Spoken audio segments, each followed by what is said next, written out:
अच्छा मोदी जी एक बात बताओ, ये जैकेट के मैन्युफैक्चरिंग कारखाने में आप मुझे इसीलिए लेकर आए हो? यहाँ जैकेट के कारखाने पे आप लाके मुझे सिर्फ सब्जी बनवा रहे हो और मशीन से जैकेट आप सिल रहे हो। मैं आपके साथ सिलाई सीखने के लिए आया हूँ जैकेट की। आपने तो कहा था जल्दी मुझे जैकेट की सिलाई सिखा दोगे। मैं आपके लिए सब्जी उब्जी नहीं बनाऊंगा, मुझे इस सिलाई मशीन से जैकेट सिलना सिखाओ। अगले बेफालतू की बातें तो करते नहीं है। मैं तुमसे कोई हमेशा सब्जी और रोटी थोड़ी बनवाता रहता हूँ। जब तुम सब्जी और रोटी बना लेती हो उसके बाद मैं तुम्हें सिलाई मशीन पे बैठा के तुमसे जैकेट सिलवाता हूँ, लेकिन तुम जैकेट को सही तरीके से सिलना जान ही नहीं पा रहे हो। पूरा महीना होने को जा रहा है, अभी तुम सही तरीके से इस सिलाई मशीन को चलाना तक नहीं जाने हो। लेकिन मोदी जी, राहुल, ये क्या कर रहे हो आप? क्या कर रहे हो? ये बात मुझे अच्छी नहीं लग रही है। तुम जैकेट की सिलाई सही तरीके से कर ही नहीं पा रहे हो, सब मेरे पैसे की ऐसी तैसी करे दे रहे हो। ये जैकेट का कारखाना मैंने खोला था, मैंने सोचा था 2 पैसे कमा लूंगा, लेकिन ये देखो मैं अपने हाथ में एक जैकेट लेके आया हूँ, ये तुम्हारी ही सिलाई हुई है। सब तुमने उल्टी सीधी सी रखी है, इसे मैं उधेड़ रहा हूँ, दोबारा सिल के दो। योगी जी, आपका यही चिंदी रोना रहता है, इसीलिए हम आपके कारखाने पे काम करने के लिए नहीं आ रहे थे। मैं तो आपके कारखाने पे काम करना ही नहीं चाह रहा था, लेकिन क्या करूं, मोदी जी ने कहा अच्छा काम होगा, अच्छा पैसा मिलेगा, इसीलिए मैं आपके जैकेट के कारखाने पे आ गया। आप जरा जरा सी बात पे नोक झोंक निकालते रहती हो। केजरीवाल, बेफालतू की तो बात करो मत। मैंने पैसा लगाया है इस कारखाने में, अगर जैकेट की सिलाई सही तरीके से नहीं हो पाएगी, मुझे जैकेट में कोई भी दिक्कत दिखी तो मैं यहीं पे दोबारा सिलवा लूंगा। अगर जैकेट खराब होगी तो मार्केट में मेरी जैकेट कैसे बिकेगी? योगी जी, आप भी बेफालतू की बात करती हो। कोई भी जैकेट बिकने से रुक जाती है कोई? अमित शाह के जैकेट के कारखाने में तो जैकेट की सिलाई करने वाले लोग अच्छी तरीके से सिलाई भी नहीं कर रहे हैं और वो कुछ नहीं बोलते, लेकिन आपने तो नाक में दम कर रखा है। कभी कहते हो जैकेट की चेन सही तरीके से नहीं लगी, कभी कहते हो सिलाई सही तरीके से नहीं हुई। क्या क्या करें हम? और एक जैकेट की सिलाई के आप पूरे 100 रुपए देते हो, कम से कम 200 रुपए दो तो अच्छी तरीके से सिलाई भी करें हम। राहुल, तुम बेफालतू की बात कर रहे हो। 200 रुपए में तो योगी जी की एक जैकेट मार्केट में बिकेगी भी नहीं। तुम जिस तरीके से घटिया काम कर रहे हो उस तरीके से तो तुम्हें एक जैकेट के सिलाई के सिर्फ 50 रुपए मिलना चाहिए थे। अच्छा लालू जी, तुम तो मेरे ही साथ काम करने के लिए आए थे और अच्छी तरीके से काम नहीं कर पाए और योगी जी ने तुम्हें काम से निकाल दिया। आज तुम योगी जी की ही तरफ से बोल रहे हो और मुझे ये भी मालूम है तुम उनकी तरफ से इसलिए बोल रहे हो कि वो दोबारा तुमसे सिलाई करवाने लगे, और मुझे ये भी मालूम है वो दोबारा तुमसे सिलाई नहीं करवाएंगे। तुम उनकी कितनी तारीफ भी करते रहो। अखिलेश, मेरा जितना भी खेत में गेहूं पैदा हुआ था मैंने मंडी में तुम्हारी आड़त पे लाके डाल दिया। तुम महंगे में महंगा बिकवा दो मेरे इस गेहूं को। इस बार गेहूं की फसल उगाने में बहुत खर्चा हो गया। अरे योगी जी, तुमने मंडी में सही आड़त पे क्यों डाला है? अखिलेश की आड़त मशहूर है सबसे महंगा अनाज बेचने में। अभी मैं तुम्हारी बोली लगवाता हूँ, बोलो कितने रुपए से बोली स्टार्ट करूँ? इधर आओ अखिलेश, कान में बताता हूँ। बोली को कम से कम 1500 रुपए से स्टार्ट करो और ज्यादा में ज्यादा मेरा गेहूं 2000 तक बिक जाए, और 2000 से ऊपर बिक जाए तो दिन न्यारे। चलो भाई लोगों, तैयार हो, गेहूं की बोली स्टार्ट होती है 1500 रुपए। 1500। अखिलेश, गेहूं की बोली ज्यादा महंगी स्टार्ट करवा रहे हो तुम। गेहूं इतना अच्छा नहीं है योगी जी का। चलो 1515 रुपए। मोदी जी की तरफ से 1515 रुपए कुंटल। 1515। और कोई आगे? 1600 रुपए। 1600 रुपए प्रति क्विंटल। अरे अमित शाह जी, आपने तो कमाल कर दिया। 1515 रुपए से सीधे 1600 रुपए। अमित शाह जी की तरफ से 1600 रुपए। 1600 रुपए। 1700 रुपए। 1700 रुपए प्रति क्विंटल। अखिलेश, 1700 रुपए प्रति क्विंटल में मेरे नाम लिख दो, ये गेहूं की ढेरी। 1700 रुपए। 1700 रुपए ओवैसी जी की तरफ से। तू डाल डाल में पात पात वाला हिसाब चल रहा है। अमित शाह जी ने 1600 की बोली लगाई तो ओवैसी जी ने पूरे 100 रुपए बढ़ा के 1700 रुपए की बोली लगा दी। 1700 रुपए एक, 1700 रुपए दो। रुको अखिलेश, इतनी आफत क्यों मचा रहे हो? 1900 रुपए। 1900 रुपए मेरी तरफ से प्रति क्विंटल गेहूं की बोली। लालू जी, तुम्हारी बोली के ऊपर मेरी बोली पूरे 2000 रुपए प्रति क्विंटल। क्या बात है, क्या बात है। लालू जी की बोली के ऊपर केजरीवाल की बोली भारी पड़ गई। लालू जी ने 1900 के दाम लगाए तो केजरीवाल ने पूरे 2000 के। राहुल, तुम आज चुप कैसे खड़ी हो? तुम क्यों नहीं लगा रहे बोली? अरे भाई, मैं इस बोली से पीछे हाथ हटाता हूँ। इस बोली के दाम तो ऐसे बढ़ रहे हैं जैसे मेरी दाढ़ी के बाल बढ़ रहे हैं। अरे राहुल, तुम बोली से अपने हाथ पीछे खींच लो, लेकिन मैं तो बोली लगाऊंगा 2100 रुपए प्रति क्विंटल। राहुल ने बोली से पीछे खींचे हाथ। राजनाथ सिंह जी की तरफ से बोली 2100 रुपए प्रति क्विंटल। और कोई आगे? 3000 रुपए प्रति क्विंटल मैं लेता हूँ ये गेहूं की ढेरी। 3500 रुपए प्रति क्विंटल। 5000 रुपए प्रति क्विंटल। 6000 रुपए प्रति क्विंटल। 8000 रुपए प्रति क्विंटल। जबरदस्त बोली की जंग छिड़ चुकी है मोदी जी और अमित शाह जी के बीच। देखते हैं ऊंची में ऊंची बोली कौन लगाता है। फिलहाल मोदी जी की तरफ से 8000 रुपए प्रति क्विंटल। 10,000 रुपए प्रति क्विंटल। 20,000 रुपए। 25,000 रुपए प्रति क्विंटल। 50,000 रुपए प्रति क्विंटल। मोदी जी की तरफ से सबसे बड़ी बोली 50,000 रुपए प्रति क्विंटल। 50,000 रुपए एक, 50,000 रुपए दो, 50,000 रुपए तीन। योगी जी मजा आ गया आपकी क्यों? 50,000 रुपए प्रति क्विंटल के हिसाब से मोदी जी ने खरीदी। योगी जी इस ढोलक को अपने हाथ में संभालो, मेरे हाथ में दर्द हो गया बजाते बजाते। बजाओ अब तुम, बहुत देर हो गई बजाते बजाते मुझे। ये कोई बात नहीं हुई मोदी जी, देखो जो जिसके घर आता है ढोल वो ही बजाता है। हम तुम्हारे घर आए हुए हैं, आज हम तुम्हारा ढोल बजाना देखेंगे। बजाओ तुम, हाथ में दर्द हो या कुछ हो, मुझे इससे कोई लेना देना नहीं। जब तुम मेरे घर आए थे तो मैंने भी तो जमकर ढोल बजाया था और पुराने गाने सुनाए थे। अरे मोदी जी ढोलक के साथ एक बढ़िया सा लोकगीत सुना दो, सुनाओ जल्दी जल्दी, बड़ा मजा आता है जब तुम लोकगीत सुनाते हो। देखो मोदी जी ये बात तो पक्की है, जिसके घर पर हम आते हैं ढोल वो ही बजाता है। हम तुम्हारे घर पर आए तो ढोल तुम ही बजाओगे, बजाओ जम के ढोल। चलो ठीक है भाई, बात तो तुम्हारी मानना पड़ेगी। जब तुम मेरे घर आए हो ढोल तो मैं बजा रहा हूँ और लोक गीत भी सुना रहा हूँ, लेकिन तुम्हें मेरा साथ देना पड़ेगा। मेरे साथ साथ तुम भी गाओ। अखिलेश तुम मेरा बहुत बढ़िया साथ देते हो, साथ में गाओ मेरे। अरे मोदी जी ये कैसा बेसुरा सुर लिखा रहा, सुर को जरा सुधारो। अच्छा सुधारता हूँ अखिलेश, अभी सुधारता हूँ, पहले पीछे पीछे साथ तो दो तुम मेरा। अरे मोदी जी कैसे उल्टे सीधे आवाज निकाल रहे हो, तुम्हारा मिलाप मिल ही नहीं पा रहा है। लगता है हमें यहाँ से भागना पड़ेगा अगर इस तरीके से तुम अपना मिलाप मिलाओगे। पता नहीं योगी जी आज लय मिल ही नहीं पा रही है, तभी तो मैं कह रहा हूँ आज तुम गाना गाओ, सुर के अपने तार छेड़ दो, आओ ढोलक अपने हाथ में लो, आ जाओ इधर बैठो मेरी जगह पर। अरे मोदी जी ये तुम्हारे उल्टे सीधे बहाने नहीं चलेंगे, बहाने मिला रहे हो, उल्टी सीधी आवाजें निकाल रहे हो। अरे तुम्हें अच्छी तरीके से गाना आता है लेकिन खुद तुम सुनाना नहीं चाहते हमें गाना। तुम्हें लोकगीत भी आता है, सब कुछ आता है, लेकिन तुम हमें बिल्कुल कुछ भी नहीं सुनाना चाहते। ऐसे ही अपने घर पर बुलाकर कोई बेइज्जती करता है। हम पिछली बार देखो योगी जी के यहाँ पर गए थे, कितना बढ़िया इन्होंने अपने सुर में भजन लोकगीत और पुराने गाने अपने ढोल के बल पर सुनाए थे। पता नहीं आज ढोल भी तुम किस तरीके से बजा रहे हो, तुम्हारा ढोल का भी सुर अच्छा है। मोदी जी योगी जी राहुल सही जगह पर मिल गए तुम, मैं तुम्ही को देखता फिर रहा था। अरे तुम गांव के मेन आदमी हो, मैं तुमको याद दिलाने के लिए आया हूँ कि मैं ग्राम प्रधान के इलेक्शन में दोबारा खड़ा हो रहा हूँ। पिछली बार तो प्रधान था ही मैं, इस बार फिर से प्रधानी में खड़ा हो रहा हूँ। ग्राम प्रधान का चुनाव नजदीक है, मेरा ध्यान रखना मोदी जी योगी जी राहुल, एक बार मुझे प्रधान और बना दो गाँव का, बस आप सब लोग के सहयोग की जरूरत है। अरे भाई अखिलेश तुम 5 साल तो हमारे पास बिल्कुल झांके भी नहीं, गांव के प्रधान बनने के बाद तुमने आके भी नहीं देखा है हमारे पास। अब तुम दोबारा ग्राम प्रधान के इलेक्शन में खड़े हो रहे हो तो हमारे पास आए हो वोट मांगने के लिए। अरे भाई 5 साल में तुमने क्या किया है? इस बार अमित शाह जी भी ग्राम प्रधान के इलेक्शन में खड़े हो रहे हैं, वो पहली बार खड़े हो रहे हैं तो हम उन्हीं को देखेंगे पहली बार में। अरे जब तुम प्रधान थे मैंने तुमसे कहा था मेरे मोहल्ले में कोई हैंडपंप नहीं है, एक सरकारी हैंडपंप लगवा दो, तुमने एक हैंडपंप नहीं लगवाया। अरे भाई अखिलेश जी तुम 5 साल में आए हो, मोदी जी सही कह रहे हैं बिल्कुल। इससे पहले तुम हमारे पास आकर झांके। पिछली बार मैंने तुमसे कहा था कि नहर से मेरे खेत तक एक नाला बनवा दो, नहर का पानी मेरे खेत में नहीं आ पाता है, तुमने बिल्कुल नहीं सुना। अब तुम वोट मांगने के लिए आ गए। भाई मैं तो नहीं दूंगा तुम्हें वोट, कह देता हूँ साफ साफ। अरे अखिलेश ये कोई बातें थोड़ी होती है, तुम 5 साल गाँव के प्रधान रहे, 5 साल में बिल्कुल भी गाँव की तरक्की नहीं हुई, उल्टा और गाँव 10 साल पीछे चला गया। अरे मैंने भी तुमसे कहा था मेरे घर पे बिजली नहीं है,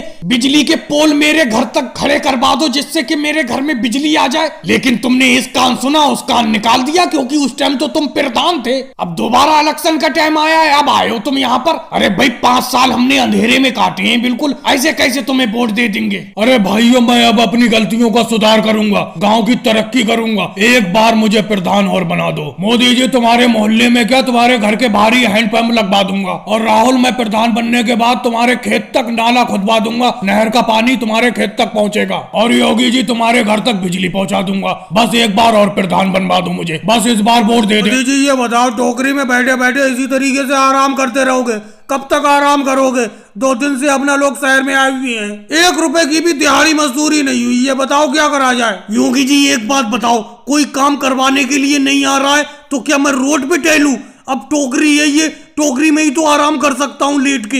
लेकिन मोदी जी एक बात बताओ, आपने तो कहा था शहर में बहुत ज्यादा मजदूरी मिलेगी, इससे ज्यादा काम तो मैं गांव में कर लेता था। अब यहाँ पर शहर में आए हुए अपना लोगों को 2 दिन हो गए, 1 रुपए की मजदूरी नहीं हुई है। योगी जी बिल्कुल सही कह रहे हैं। ऐसे टोकरी में हम कब तक बैठे रहेंगे और आप कब तक लेटे रहोगे बताओ तो। देखो अखिलेश, मेरे ऊपर तो नाराज हो मत, जो कुछ कहना है इस राहुल से कहो। इसी ने बोला था कि शहर में बहुत ज्यादा काम मिलेगा, मजा आ जाएगा, इतना काम होगा, दिन भर की दिहाड़ी कम से कम 400 रुपए रोज मिलेगी। अब 400 रुपए तो बहुत दूर रहे, 4 रुपए की मजदूरी नहीं होने में आ रही है। राहुल, तुम जो घर से पराठे बनवा के लाए थे वो पराठे हैं, भूख लगी है बहुत तेज, कम से कम वही पराठे खा लूं।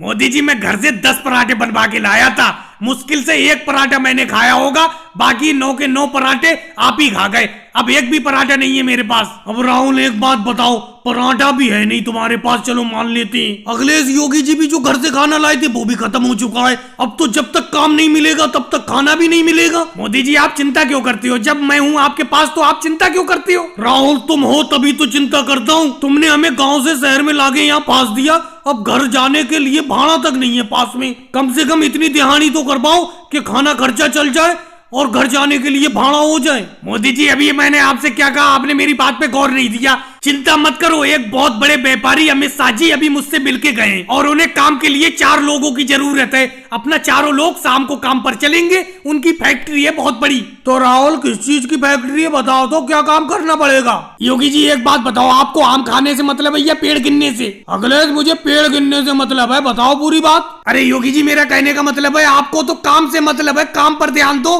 काम कौन सा होगा ये क्यों सोच रहे हो। वैसे बता देता हूँ, उनकी गुड़ की फैक्ट्री है, गुड़ की फैक्ट्री में काम करेंगे। चलो ये भी अच्छा है, गुड़ की फैक्ट्री है, गुड़ भी खाते रहेंगे और काम भी करते रहेंगे। देखो मोदी जी, अमित शाह जी, राहुल, अखिलेश और केजरीवाल जी, यहाँ पर मेरी दुकान के सामने तमाशा लगा के तो बैठा मत करा करो। ये कुर्सी मैंने ग्राहकों के लिए डाली है, जो मेरी दुकान से सामान लेने के लिए आते हैं, उनके लिए है ये कुर्सी। अब तुम यहाँ पर पूरा पूरा दिन बैठे रहते हो और बातें करते रहते हो, जाने कहाँ की चौपाल लगा के बैठे रहते हो। ये सिर्फ दुकान के सामने कुर्सी ग्राहकों के लिए है, तुम मत बैठा करो यहाँ पर। मैं साफ साफ मना कर दे रहा हूँ। देखो भाई, यहाँ पर तब बैठो जब मुझसे कोई सामान लो तो। अरे ये कोई बात नहीं हुई योगी जी, तुम इस तरीके की बेइज्जती कर रहे हो हमसे, समझे। अभी 10 दिन पहले ही तो तुमसे मैं नमक की थैली लेके गया था 1 किलो की, और तुम कहते हो सामान नहीं लेते हो। अरे तुम्हारी दुकान पे टाइम कट जाता है, बैठे रहते हैं, सब जने मिलके बैठ जाते हैं और तुम बेइज्जती कर रहे हो, हम यहाँ से भगाने की बात कर रहे हो। ये कोई बात हुई। अरे कोई सामान की जरूरत होती है, लेते तो तुम्हारी दुकान से ही है हम।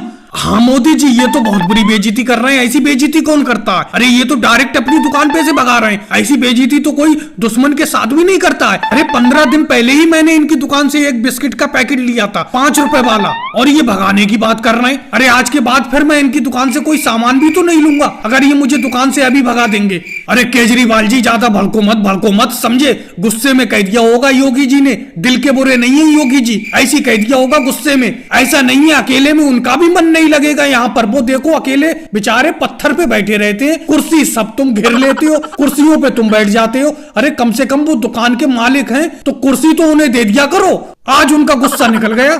हाँ अखिलेश बिल्कुल सही कह रहा है, मेरी बात को पकड़ गया अखिलेश, सही कह रहा है अखिलेश। अरे तुम सब लोग कुर्सी पे बैठे रहते हो और मैं दुकान का मालिक हूँ। मैं देखो नीचे पत्थर पे बैठा हूँ, उधर देखो अमित शाह जी 2 कुर्सी पे बैठे हैं। कम से कम ये भी नहीं कह रहे हैं कि एक कुर्सी उसमें से निकाल के मुझे दे दे, मैं कुर्सी पे बैठ जाऊं। अरे तुम सब लोग यहाँ पर चौपाल लगा के बैठे रहते हो, कम से कम मुझे कुर्सी तो दे दिया करो। अब अमित शाह जी 2 कुर्सी पे बैठे हैं, ये नहीं कह रहे हैं एक कुर्सी मुझे दे दो।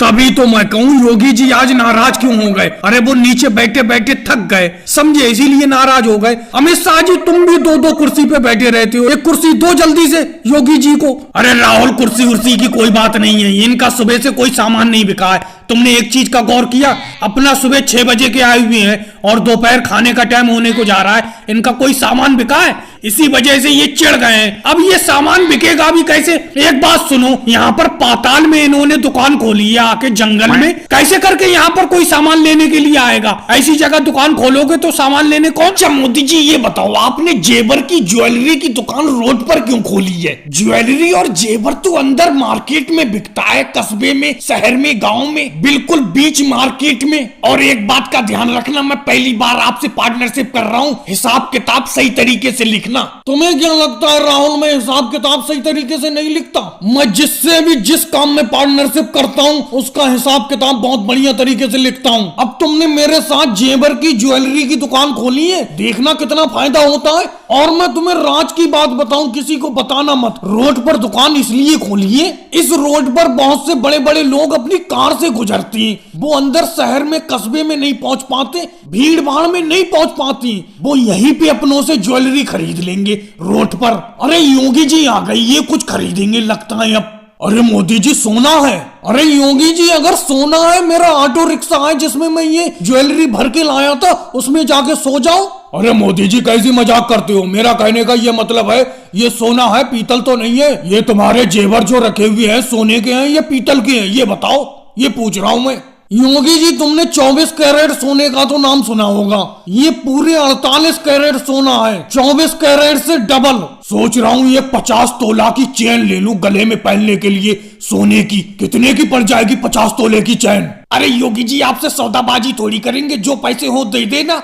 लो मेरी जेब में 10 का नोट पड़ा है, 50 तोले की चैन दे दो। अरे कैसी मजाक करते हो योगी जी, 50 तोले की चैन 10 रुपए में लोगे? अरे अभी राहुल ने ही तो बोला कि जो पैसे हो दे जाओ, मैं 10 का नोट दे रहा हूँ। अरे अखिलेश सर जी आ गए। अरे मोदी जी ये इतने महंगे महंगे जेवरों की दुकान रोड पे लगा रखी है, कोई लूट लाट के ले गया तो?